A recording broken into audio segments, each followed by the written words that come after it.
नमस्कार, मैं हूं अमित आर्य। आप देख रहे हैं dassadaknama.com और अभी हमारे साथ मौजूद हैं भाजपा प्रदेश अध्यक्ष सुभाष बराला जी।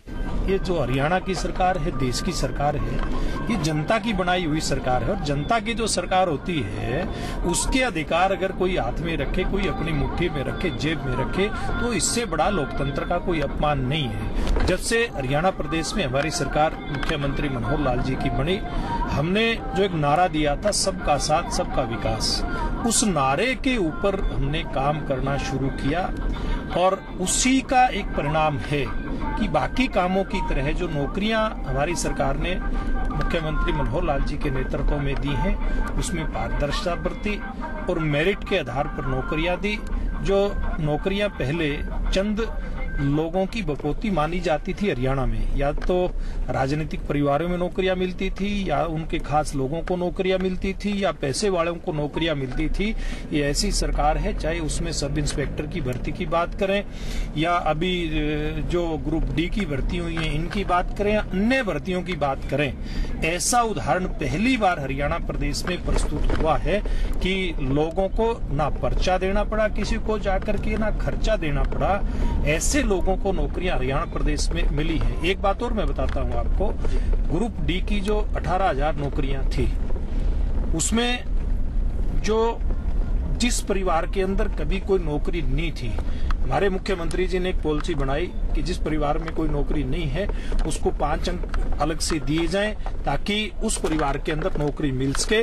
तो लगभग 13,000 के आसपास नौकरियों का ऐसा आंकड़ा आया है। उसमें से जिस परिवार में पहले कभी नौकरी नहीं थी उसमें पहली बार नौकरी मिली है। तो ऐसा काम हमारी सरकार ने किया है। आज पूरा युवा वर्ग पूरी तरह से इस बात के प्रति आश्वस्त हुआ है कि उनके जो हित हैं वो हमारी सरकार के हाथों में पूरी तरह से सुरक्षित है। एचसीएस की भर्ती भी हुई थी, उसका ये सुनने में आता कि जो इंटरव्यू खत्म हुए थे और जो कैंडिडेट मतलब इंटरव्यू देके घर तक नहीं पहुंचे थे, उससे पहले आपने लिस्ट लगा दी थी।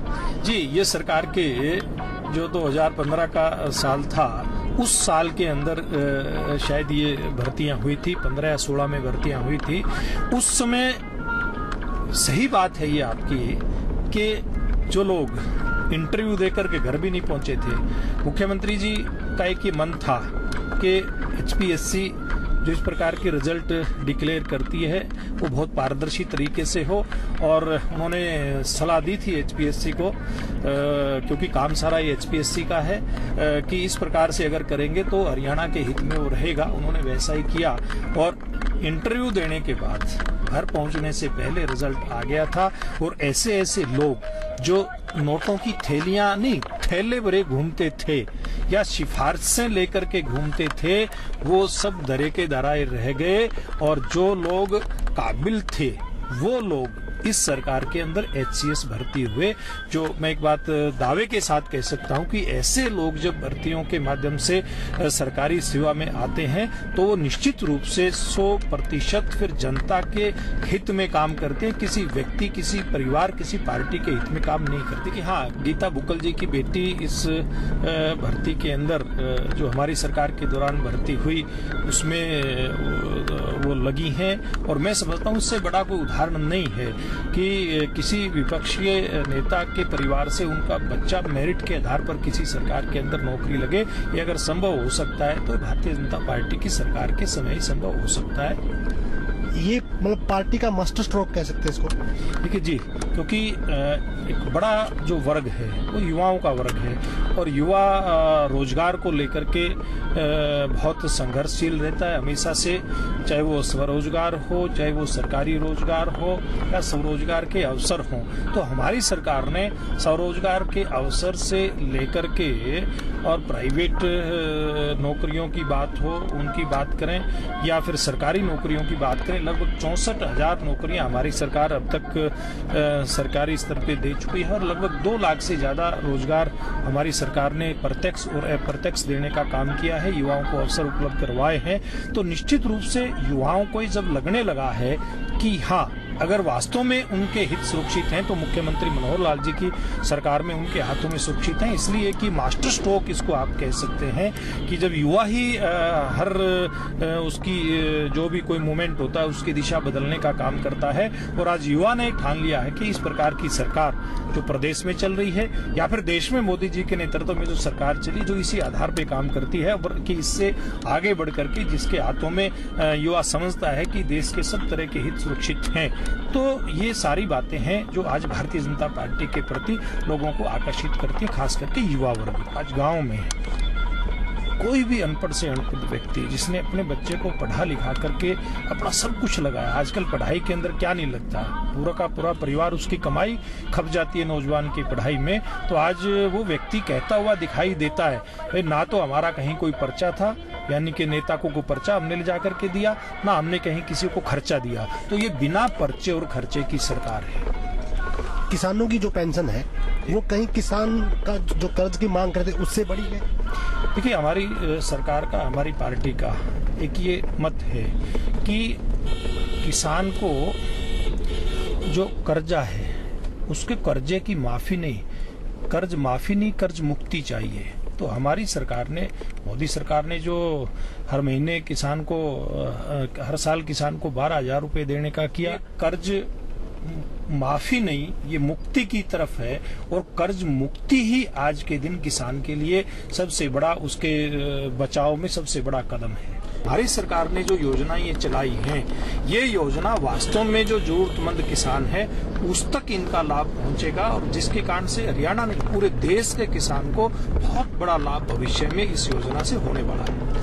पेंशन का वादा भी पूरा होगा। देखिए, पेंशन हमने घोषणा पत्र में वायदा किया था 2,000 रुपए बुजुर्ग को पेंशन, सम्मान पेंशन देने का, वो हमने पिछले नवंबर मास में उसको पूरा कर दिया।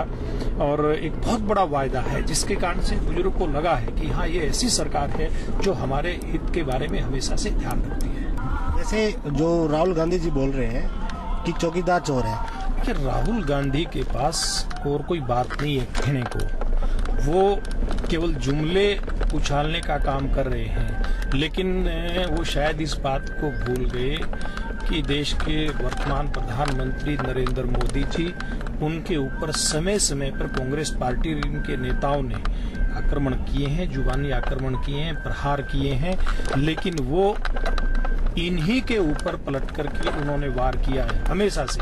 कभी मोदी जी को मौत का सौदागर कहा गया सोनिया जी के द्वारा, कभी किसी कांग्रेस के नेता के द्वारा उनको चाय वाला कहा गया, और चाय वाला कभी प्रधानमंत्री नहीं बन सकता, वो तो हमारे कांग्रेस के अधिवेशन के बाहर केवल चाय ही बेच सकता है। कभी उनको किसी और इस प्रकार की उपाधि से नवाजने का प्रयास कांग्रेस पार्टी के लोगों के द्वारा किया गया। लेकिन हमेशा से देश की जनता के आशीर्वाद से देश के यशस्वी प्रधानमंत्री मोदी जी ने विपक्ष को करारा जवाब दिया। और अब निश्चित रूप से ही देश के प्रधानमंत्री ने जब अपने आप को चौकीदार कहा था, उनका मन का ये भाव था कि मैं देश का प्रधानमंत्री नहीं होकर के वास्तविक रूप में देश के चौकीदार के रूप में काम कर रहा हूं। लेकिन कांग्रेस पार्टी ने इसका मजाक उड़ाने का काम किया, क्योंकि हमारे देश में जो भी समाज की, देश की रक्षा सुरक्षा में लगा रहता है वो अपने आप को चौकीदार के भाव से लेकर के चलता। और कांग्रेस पार्टी के राष्ट्रीय अध्यक्ष राहुल गांधी ने जब इतनी बड़ी बात कही है, तो निश्चित रूप से देश की जनता नरेंद्र मोदी जी के पक्ष में खड़ा होकर के, और जो देश के चौकीदार को अपमानित करने वाले जो शब्द कहे हैं राहुल जी ने, उनका जवाब देने वाली है, वो डट करके देने वाली है। इस चुनाव के बाद मैं एक बात दावे के साथ कह सकता हूं, कांग्रेस पार्टी समेत विपक्ष का कोई भी नेता इस प्रकार के शब्दों का प्रयोग नरेंद्र मोदी जी के बारे में नहीं करेगा। देश की जनता बहुत बड़ा सबक उनको सिखाने वाली है। जब देश के प्रधानमंत्री को ये कहा गया कि देश का चौकीदार चोर है, तो देश का आम नागरिक उनके साथ खड़ा हो गया, और करोड़ों लोग आज अपने सोशल मीडिया पर अपने लिए ये कह रहे हैं कि वो भी चौकीदार हैं, वो भी मोदी जी की तरह देश के चौकीदारा करना चाहते हैं। तो ऐसे सब लोग मिल करके बहुत बड़ा और कड़ा सबक कांग्रेस पार्टी के युवराज राहुल जी को देने वाले हैं। चुनाव की तैयारियां पूरी? चुनाव की तैयारियां पूरी हैं। भारतीय जनता पार्टी ने निचले स्तर से लेकर के और प्रांत स्तर तक की हर तैयारी को उसने पूरे भाव के साथ, मजबूती के साथ आगे बढ़ाया है। हमने बूथ मैनेजमेंट के रूप में जहां पन्ना प्रमुख तक बढ़ाने की प्रक्रिया को शुरू कर रखा है, तो दूसरी तरफ एक राजनीतिक वातावरण इस प्रदेश के अंदर बने, दूसरे दलों के नेता भारतीय जनता पार्टी में शामिल होकर के भारतीय जनता पार्टी को लगातार मजबूत करने का काम कर रहे हैं। तो हमारी पूरी टीम प्रदेश स्तर के नेता से लेकर के बूथ स्तर के नेता तक की, हमारी जो बूथ स्तर का अध्यक्ष है उस तक की टीम पूरी तरह से फील्ड के अंदर है।